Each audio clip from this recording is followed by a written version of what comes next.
pradīpaḥ sva-parātmānau saṃprakāśayate yadi, tamo sva-parātmānau chādayiṣyaty asaṃśayam.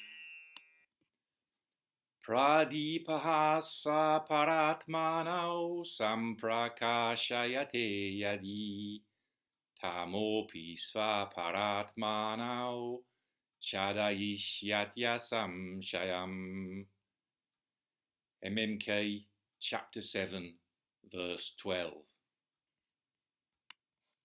If the light causes self and others to shine, then no doubt darkness too will cover self and others.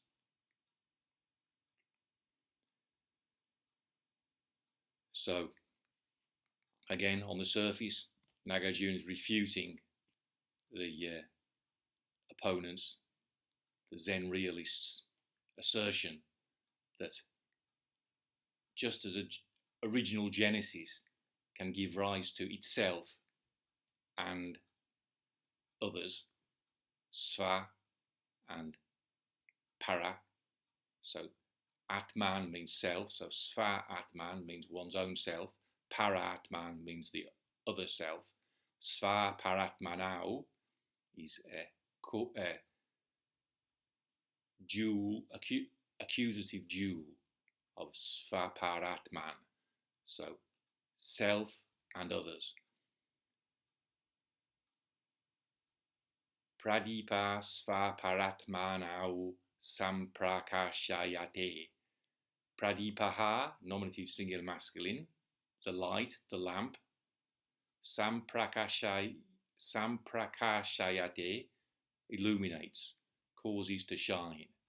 Sva-parātmānau, self and others. In the opponent's idea, it means the lamp itself as a self-existing thing, and others as self-existing others, extrinsically existing, we should say extrinsically existing others. So in verse 8, see, just as a lamp lights up itself and the other, pradīpaḥ sva-parātmānau saṃprakāśayate yata. So the first line of this verse, 7:12, is exactly the same as the first line in the opponent's verse, except for we've got, instead of yada, which means just as, we've got yadi, which means if. So in the opponent's, if we translate according to the opponent's intention, if a lamp causes itself and others, just as a lamp lights up itself and the other. So to try and capture the hidden meaning, I've changed lights up into causes to shine. And instead of a lamp, I've translated pradīpaḥ as light. So again, it's the ambiguity of Sanskrit. Pradīpaḥ can mean lamp or light. Saṃprakāśayate can mean light up, illuminate, or it can mean cause to shine. And sva-parātmānau can mean itself and the other, the lamp itself and the other, in a more non-empty sense of the self-existing self and the extrinsically existing other. But in Nāgārjuna's usage, the suggestion is, I think, that pradīpaḥ means light. And light can cause self and others to shine. But not in the sense that if I'm practicing the backward step of turning the light and letting it shine, you can say that that light is illuminating self and the external world. The difference, if you say it like that, is you're not separating self and external world. You're using the word self and external world to mean everything. In the opponent's thoughts, the lamp is one thing and the external world is another. They're both self-existing entities. you could say, intrinsically existing and extrinsically existing. That's in the opponent's non-empty scheme of things. But in the empty scheme of things, say, like we talked about space and physicality and looking, and what Nāgārjuna has negated is the non-empty conceptions of those. He hasn't negated the reality of them. So physicality is real. That doesn't. What's negated is that the idea that this physical body exists as a non-empty, separate thing, separate from gravity, separate from food and water, separate from wrong conceptions about posture or truer understanding about false conceptions. The physicality of the body doesn't exist non-emptily, separate from all those things. But that isn't to say that physicality doesn't exist. The same with space. There's no such thing as space separate from existence, or that doesn't mean that space isn't real. Space is real because it's empty. That's what Master Tendon Nyojo, Master Dogen's master in China, that's what he meant when he spoke about digging out a cave in space. He wasn't thinking of space as a non-empty thing, even though in his poetry it sort of sounds like that. And so here, when we're talking self and others, it's not a fanciful notion that I don't exist and other people don't exist. You know, that's the kind of fanciful notion that leads to Zen at war, you know, and a kind of a nihilistic attitude to taking life, or generally acting as if there were no consequences, as if nothing mattered. You know, that is a totally false understanding of emptiness. So I'm trying to suggest that Nāgārjuna's use here of sva-parātmānau is like that. Also, he's saying if the light causes self and others to shine. So the question is, in what sense might the opponent's words, unbeknown to him, be true? That's the irony. So that's what the if means. There are no self and others ultimately. But if we say, in the backward step of turning light and letting it shine, the light of ihastasa, the light of this one who is staying still here and now, if that light causes self and others to shine, then what follows in the second line, tamo, that's tamas, darkness. Tamas is nominative singular neuter. P is api. So tamas plus api, tamo, also. Api also. Tamo, darkness also. Asaṃśayam, no doubt. Without doubt. That's indeclinable particle. Asaṃśayam, without doubt, no doubt. Sva-parātmānau, again, self and others. Chādayiṣyaty. So chad means to cover, and chādayiṣyaty with a long A, chādayiṣyaty is causative. That also means to cover. So chādayiṣyaty is third person singular, causative, future. It will cover. So tamo sva-parātmānau chādayiṣyaty asaṃśayam. Darkness also will cover chādayiṣyaty, self and others, sva-parātmānau, asaṃśayam, no doubt. And chādayiṣyaty and asaṃśayam with sandhi go to chādayiṣyatya saṃprakāśayate. Chādayiṣyaty saṃprakāśayam. pradīpaḥ sva-parātmānau saṃprakāśayate yadi, tamo sva-parātmānau chādayiṣyaty asaṃśayam. Okay, if the light causes self and others to shine, then no doubt darkness too will cover self and others. So this is the fourth of 4 verses in which Nāgārjuna's riffing on the theme of pradīpaḥ, the lamp or the light.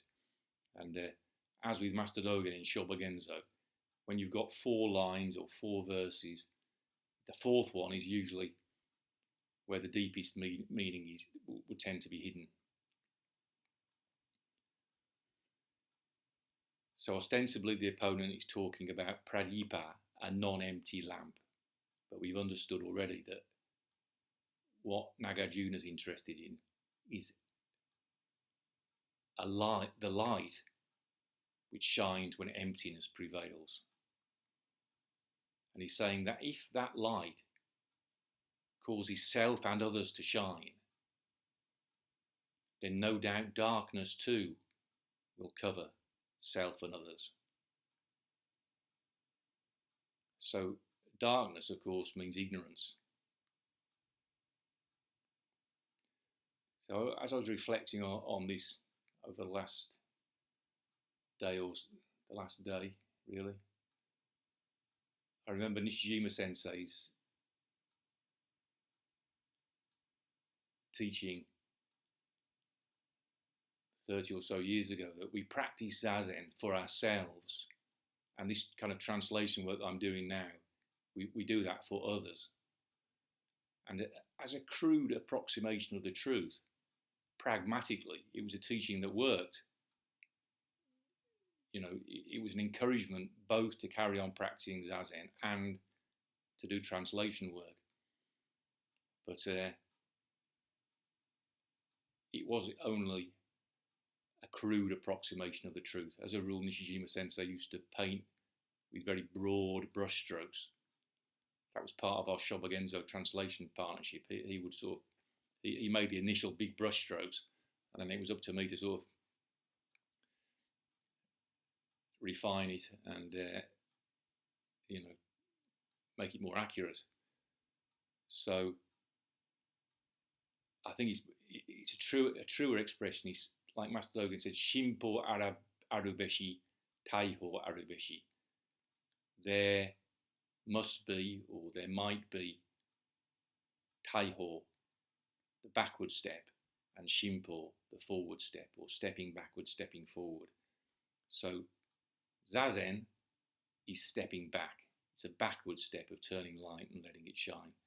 What I'm doing now is a more positive forward step. But if I reflect on whether Zazen is for myself and this is for others, that actually hasn't hit the target in my exploration or my experience. In fact, what I'm doing now is more for myself. It's a kind of it's therapeutic. It's getting what's inside, getting it out there. So it is actually more. I regard it as being more for myself. And if I think about my experience of 35 years, practicing the backward step of turning light and letting it shine, it's been more about dropping off self and others, about coming back to a situation which is prior to self and others. And the Shobogenzo translation has actually, never mind what it should be in principle, it has been very much entangled with self and others. And I would suggest not only for me, but also for Nishijima Sensei himself. Because when you do something and you put your name to it, you know, it's inherently tangled up with yourself, and very difficult for it not to be your ego as well if it's a creative work.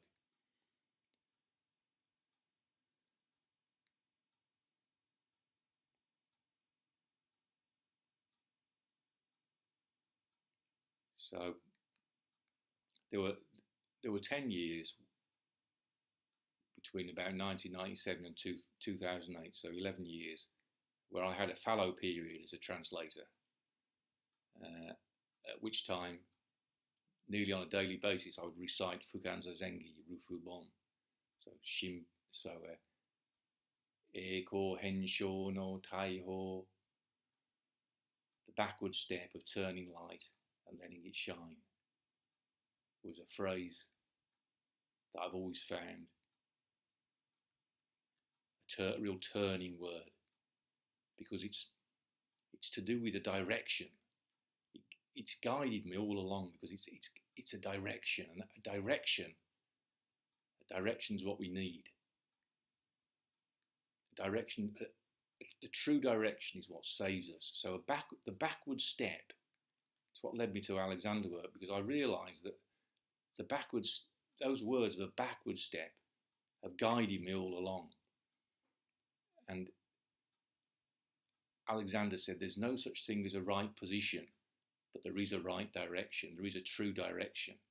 And the true direction primarily for a Zazen practitioner is in that word, tai. In Japanese you say shirizoku, it means to go back, to retreat. So if I relate it to Alexander's teaching as transmitted by Marjorie Barlow, before I bought this place in France nearly 20 years ago now,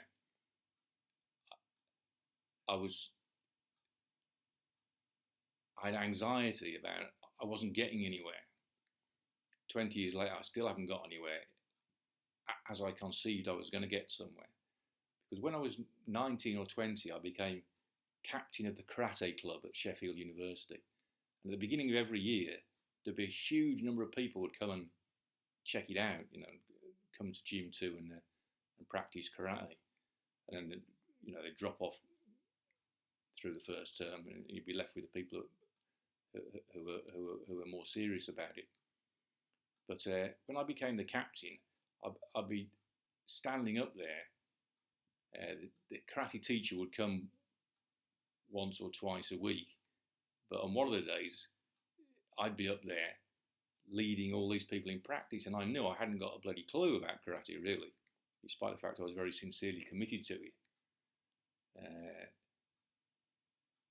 But I could lead a warm up and the physical exercises and so on. But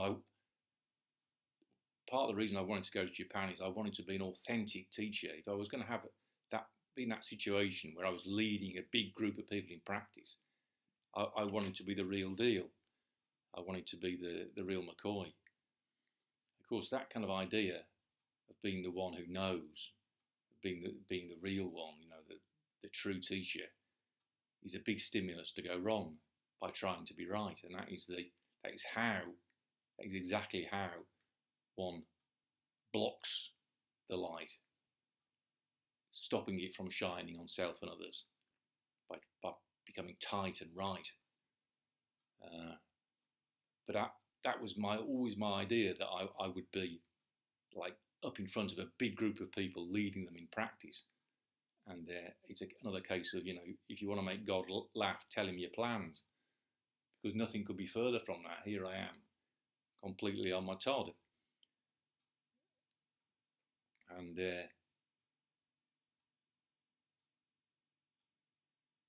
that's just... So I still wake up in the morning thinking that I've been a failure, judged against the criteria of what I thought I was here supposedly to do.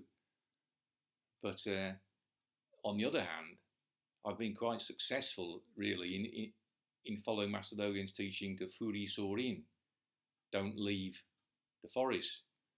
And these two verses are really actually, when I was practicing Zazen this morning, I actually felt quite emotional that actually Nāgārjuna is almost through the 80s saying, you're not doing so badly after all, because if the light causes self and others to shine, then no doubt darkness too will cover self and others. what he's saying is the same as Master Dogen Furi Sorin.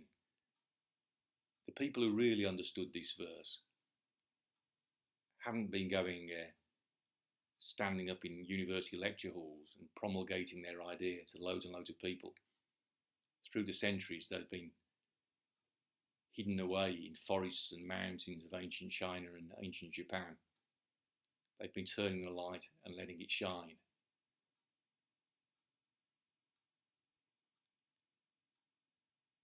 So I was talking about, Marjorie. When I expressed this anxiety to Marjorie about the fact that I wasn't really, this was when I was in my early 40s, that I had this mission to spread the Buddha's teaching, to clarify the link between Alexander technique and Zen. That now, say, Isho Fujita, if you Google Zen and Alexander technique, you'll see Isho Fujita is the big name. And I always thought that was my job, you know. So part of me is not happy about that. But someone asked me at the weekend, you know, quite innocently and revealingly, well, is it lack of recognition, you know, that's partly it is, but I expected the recognition more because I would do the job, and I haven't really done it. But again, the reason I think this is saying don't regard what you've done as necessarily a failure is because Marjorie said to me 20 years ago, you can't spread happiness, you can't spread shivam, pradīpaḥ samutpadam, prapanchopashamam shivam, happiness, nirvana. You can't spread it in a kind of pushy way. You have to be happy within yourself, and then it spreads out like ripples. This is saying the same thing, I think. But more important than that, what you don't want to do is cover self and others with darkness.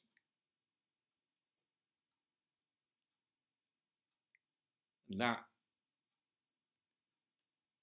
is what the world is largely about, isn't it? If you look at what's going on if you look, say, classical economics, how about that for classical economists with their models?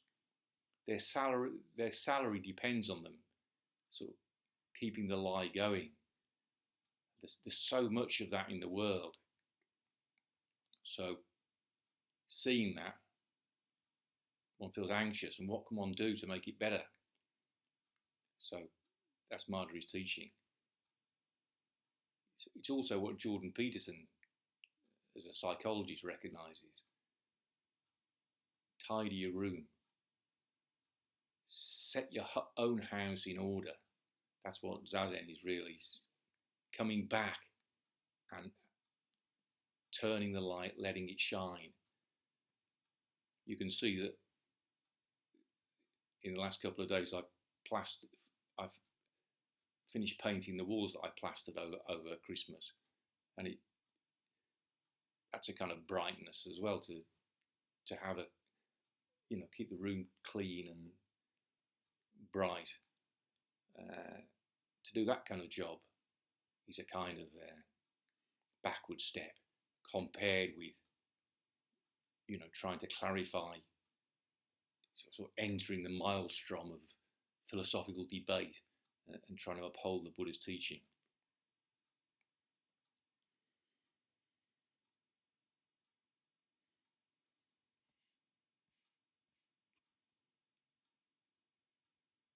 I haven't said everything that I would like to say about these verses, but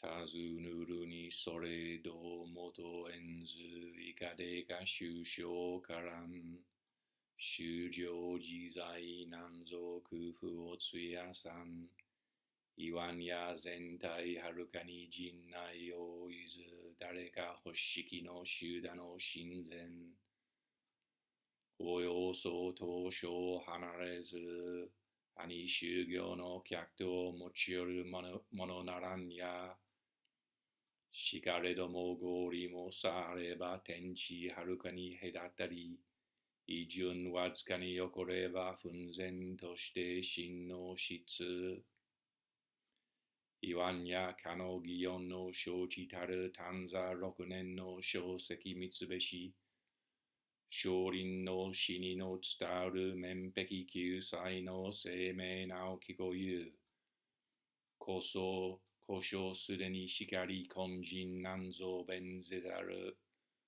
Yue ni subekaraku gon no tazune go o no gegyo o kyusubeshi Subekaraku e ko hensho no taiho o gakusubeshi Shinjin jinen ni datsuraku shite honrai no menmoku genzen sen Inmonoji o ento seba kyu ni inmonoji o tsutome o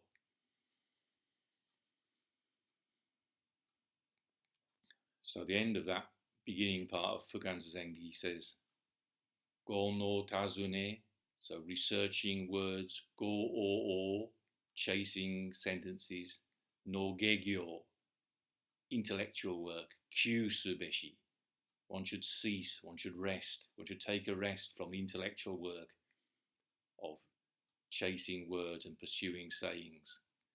Eko, turning the light. Hensho, reflecting the brightness. No taiho, the backward step. Gakusubeshi, one should study, one should research. You might say one should explore, or one should train in. Eko hensho no taiho o gakusubeshi. Shinjin datsuraku shite, jinen ni shinjin datsuraku shite, jinen ni spontaneously, naturally. Shinjin datsuraku, body and mind drop off. Honrai no menmoku genzen sen. Honrai the original. Menmoku, face and eyes, features. Genzen sen, will appear, will emerge before us.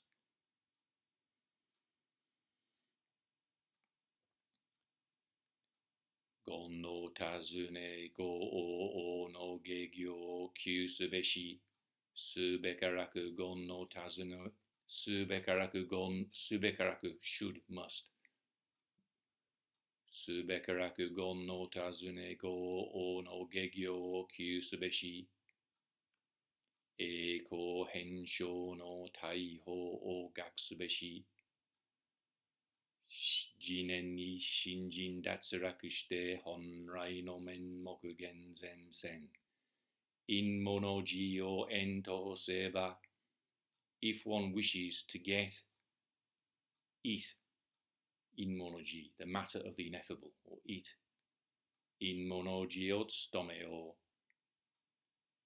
then practice it. Practice the ineffable thing.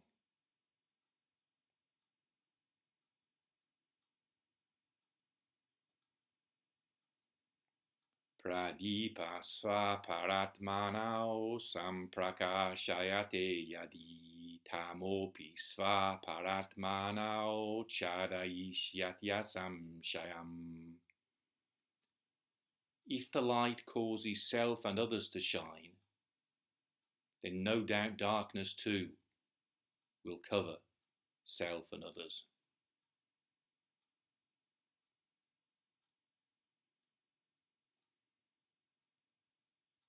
So it's almost finishing on a kind of it's not finishing on an idealistic, optimistic, note. is it? It's more kind of a stoic recognition of how things really are. It's not saying, you know, let's all celebrate that this light of ours causes everything to shine. It's more kind of skeptical, stoic, being resigned to the fact that shit happens, if you like. It's we think like no mud, no lotus, no horseshit, no strawberries. It's more optimistic. In this, it's like there's naught for your comfort. It's a bit like Nāgārjuna saying, I put my hands on a pupil and think of doing nothing. And then I ask myself, what kind of nothing am I doing? Again, you can contrast it with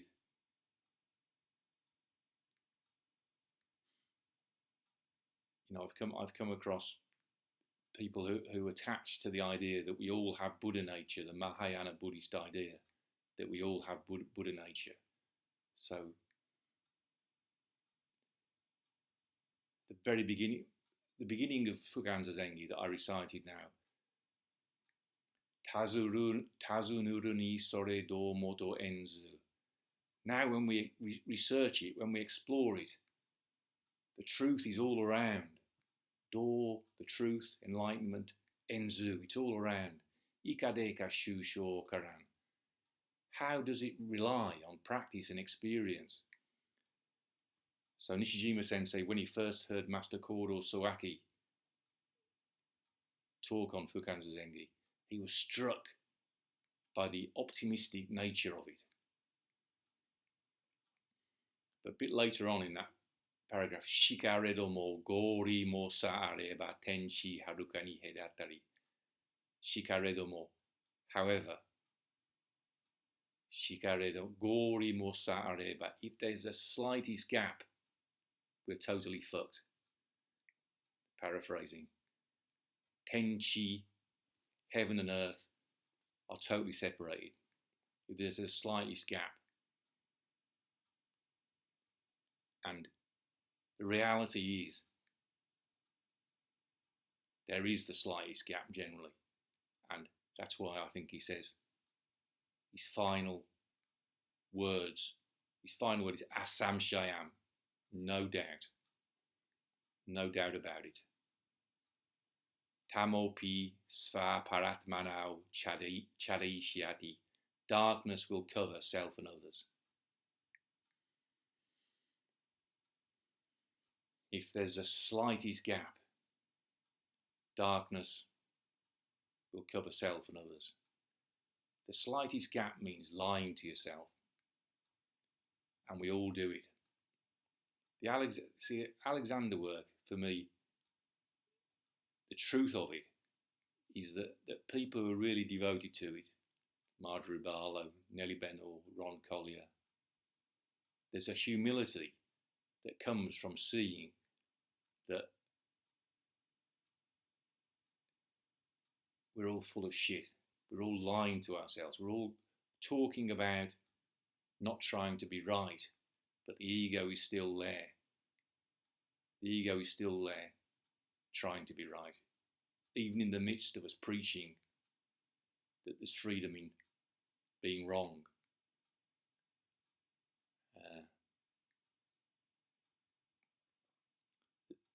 Being wrong is the best friend you've got. You see, that's what Marjorie Barlow used to tell me again and again. Being wrong is the best friend you've got. Don't be afraid of being wrong. But we are. It's the human condition. I don't want to be left behind by the herd. There's probably the deep, profound meaning of what he's saying in this second line. On the surface, it hasn't got any meaning like that at all.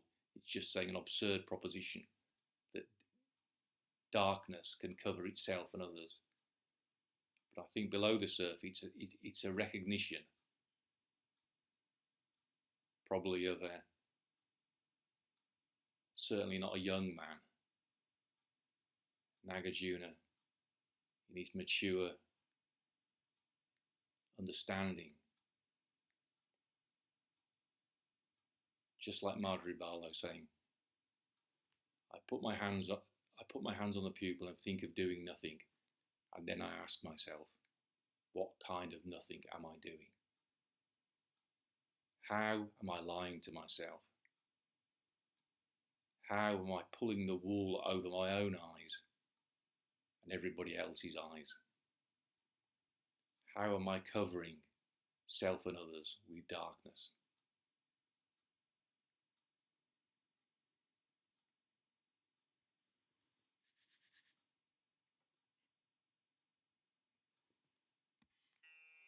pradīpaḥ sva-parātmānau saṃprakāśayate yadi tamo sva-parātmānau chādayiṣyaty asaṃśayam.